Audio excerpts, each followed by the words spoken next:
सैयद साहब, सेक्रेटरी साहब, अरकान इंतजामिया, असातिज़ा किराम और प्यारे बच्चों, आज हम लोग अपने देश का 75वां गणतंत्र दिवस मनाने के लिए यहाँ पे इकट्ठा हुए हैं। 26 जनवरी 1950 को हमारे देश का संविधान लागू हुआ था, यानी हमें अपना कानून मिला था, अपना आइन मिला था, और उसी दिन को सेलिब्रेट करने के लिए, खुशी मनाने के लिए हर साल 26 जनवरी को गणतंत्र दिवस के रूप में मनाया जाता है। आपको इससे पहले भी हर साल तफसील से बताया जाता है कि जब 1947 में 15 अगस्त को हमारा देश आजाद हो गया, उसके बाद हमारा अपना कोई कानून नहीं था, अपना कोई आइन नहीं था, अपना कोई संविधान नहीं था, अंग्रेजों का बनाया हुआ कानून था।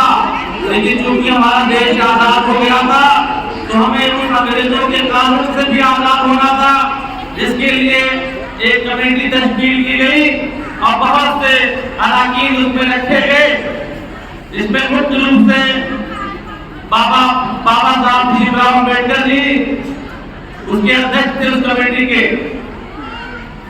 जिन्होंने 2 साल 11 महीने 18 दिन में हिंदुस्तान का एक खूबसूरत संविधान लिखकर तैयार किया।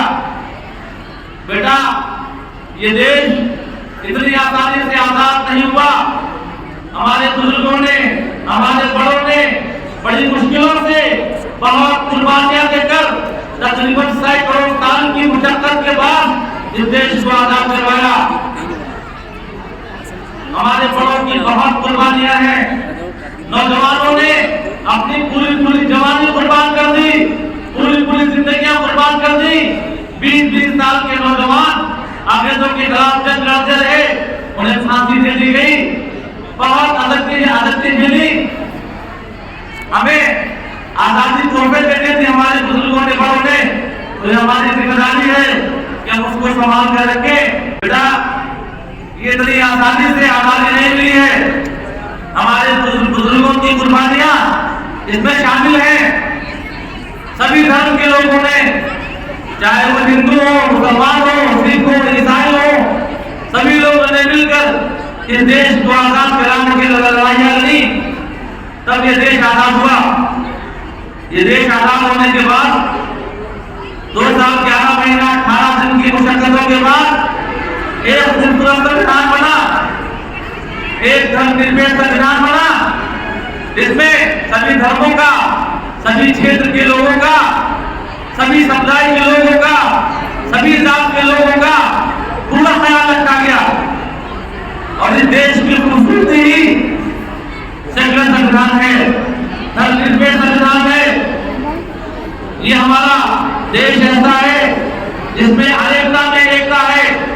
बहुत से लोग सिर्फ चावल खाते हैं, बहुत से लोग सिर्फ रोटी खाते हैं, बहुत से लोग हिंदी भाषी हैं, बहुत से लोग तेलुगु बोलते हैं, तमिल बोलते हैं, लेकिन सभी नारा लगाते हैं भारत माता की जय, हिंदुस्तान जिंदाबाद। सभी को इस बात पर गर्व है कि हम अपने महान हिंदुस्तान के वासी हैं। ये हमारी जिम्मेदारी है बेटा। अगर हमारे बड़ों ने, हमारे बुजुर्गों ने इस देश को आजाद करवाकर एक तोहफे के तौर पर हमें दिया है, तो ये उनकी अमानत है जिसे हमें संभाल कर रखना है। इसे किसी भी तरह से हमें किसी भी सांप्रदायिक ताकतों के पैगामे में नहीं आना है।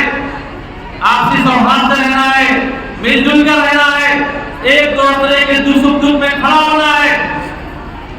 हम ईद मनाते हैं, हम दिवाली मनाते हैं, जो एक धार्मिक त्योहार है, लेकिन हम मिल के मनाते हैं। हम तुम हमारी ईदों में आके समझा खाते हो, हम तुम्हारी दिवाली में जाके मिठाई खाते हैं, लेकिन ये जो पर्व है 26 जनवरी का, ये हमारा राष्ट्रीय पर्व है, तो सभी धर्म के लोग मिलकर एक साथ मनाते हैं और ये बहुत अच्छे से मनाना चाहिए। लेकिन इसका पैगाम क्या है? ये 26 जनवरी है, इसका पैगाम क्या है उसको भी समझना चाहिए। इसका पैगाम ये है कि जो हमारे बड़ों ने इतनी मुशक्कतों के बाद खूबसूरत संविधान हमारे देश को समर्पित किया, तो हमें उसे बचा के रखना है। ये समझना है कि जब तक ये देश धर्मनिरपेक्ष रहेगा, जब तक हमारा संविधान धर्मनिरपेक्ष रहेगा, तभी तक इस देश की खूबसूरती बरकरार है। अगर हम धर्म में, फिरकों में, जात में बढ़ जाएंगे तो इस देश की खूबसूरती खत्म हो जाएगी और हमारे बुजुर्गों की रूहों को तकलीफ पहुंचेगी, जिन्होंने बड़ी बड़ी मुसीबतों के बाद अपने खून की कुर्बानियां, अपने जानों की कुर्बानियां देने के बाद ये देश आजाद कराया। बेटा आज का यही पैगाम है कि हम आपसी सौहार्द के साथ रहेंगे, मिलजुल के रहेंगे। जहां इस देश की बात आ जाएगी वहां कंधे से कंधा मिलाकर एक साथ खड़े रहेंगे, एक दूसरे की मदद करेंगे। जहां धर्म की बात आएगी तो धर्म के एतबार से यहाँ सभी नागरिक स्वतंत्र हैं, हर आदमी को अपने धर्म का पालन करने का पूरा अधिकार है, हर आदमी अपने धर्म का पालन करे। लेकिन जहाँ समाज की बात आए, जहाँ देश की बात आए, वहाँ हमें एक साथ खड़ा होना है। और एज ए स्टूडेंट तुम्हारी जिम्मेदारी ये भी है कि तुम अच्छे से पढ़ो, मेहनत करके पढ़ो, एक तालीम याफ्ता मुआशरा बनाओ, एक सभ्य समाज बनाओ। ये देश के ऊपर तुम्हारी जिम्मेदारी है।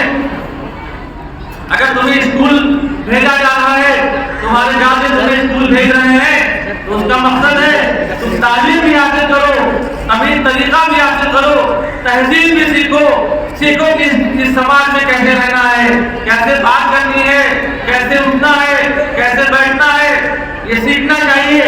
कैसे बड़ों से बात करना है, कैसे अपने गुरु से बात करना है। जब हम ये सीखेंगे तो एक खूबसूरत समाज बनाएंगे, और जब एक खूबसूरत समाज बनेगा तो हमारा देश भी गौरवान्वित होगा, हमारे देश का भी विकास होगा।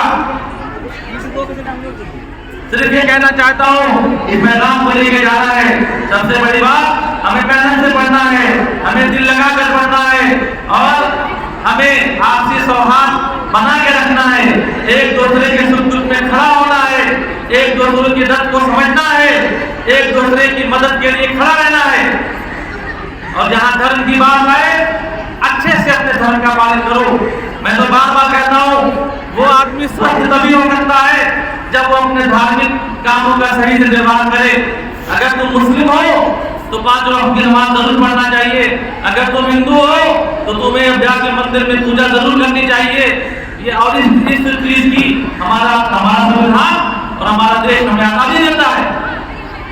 बेटा इससे कोई फर्क नहीं पड़ता है कि तुम किस धर्म के मानने वाले हो, लेकिन इससे फर्क पड़ता है कि अगर तुम इस समाज में अच्छा काम नहीं करोगे, बुराइयां फैलाओगे, तो तुम एक अच्छे देशभक्त नहीं हो सकते हो।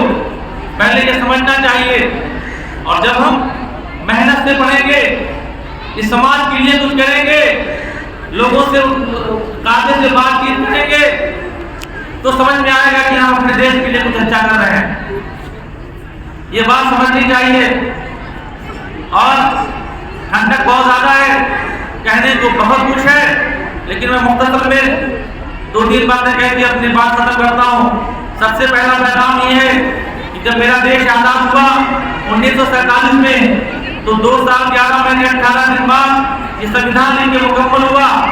और 26 जनवरी 1950 को हमें हमारा धर्मनिरपेक्ष संविधान मिल गया, तो हमें उसको बचा के रखना है। जो संविधान की खूबसूरती है उसे बचा के रखना है, और बचा के तब रखेंगे कि संविधान में हमें जो अधिकार मिले हैं हम उसको पूरी तरह मानेंगे। हम ये बात भी समझेंगे कि ये संविधान धर्मनिरपेक्ष है, ये जात और धर्म के आधार पर किसी के बीच में कोई भेदभाव नहीं करता है। तो बेटा हम सभी को आपसी सौहार्द के साथ मिलजुल कर रहना है, एक दूसरे के सुख दुख में खड़ा होना है, एक दूसरे के त्योहारों में जाकर खुशी का इजहार करना है, और इस देश और एक समाज के लिए एकजुट रहना है। और जो इस समाज के दुश्मन है उनको अपना दुश्मन मानना है, जो हमारे देश के दुश्मन है उनको अपना दुश्मन मानना है, और जो हमारे देश के दोस्त हैं वो हमारे दोस्त हैं।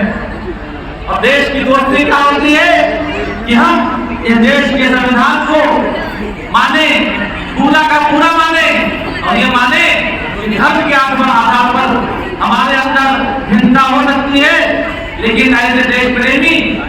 सत्य हम सब एक हैं, एक हिंदुस्तान के तौर पर हम एक हैं और हमें कोई अलग नहीं कर सकता है। देखिए बेटा, इसी पैगाम को लेकर तुम्हें जाना है और उनका जो काम है वो अहले सियासत जाने, उनका जो काम है वो अहले सियासत जाने। मेरा पैगाम मोहब्बत से जहां तक पहुंचे, मैं तो मोहब्बत की मोहब्बत का पैगाम देता रहूंगा, तुम्हें हमेशा सिखाता रहूंगा।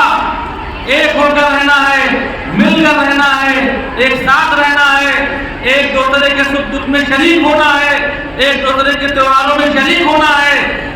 और जब हम मिलकर रहेंगे तो हम मजबूत रहेंगे। अगर हम एक हैं तो हमेशा मजबूत है, और अगर हमें बांट दिया जाएगा तो हम भी कमजोर हो जाएंगे और हमारा देश भी कमजोर हो जाएगा। और हमें अपने देश को कमजोर नहीं होने देना है। मजहब नहीं सिखाता आपस में बैर रखना, हिंदी है, वतन है, हिंदुस्तान हमारा। बहुत बहुत शुक्रिया।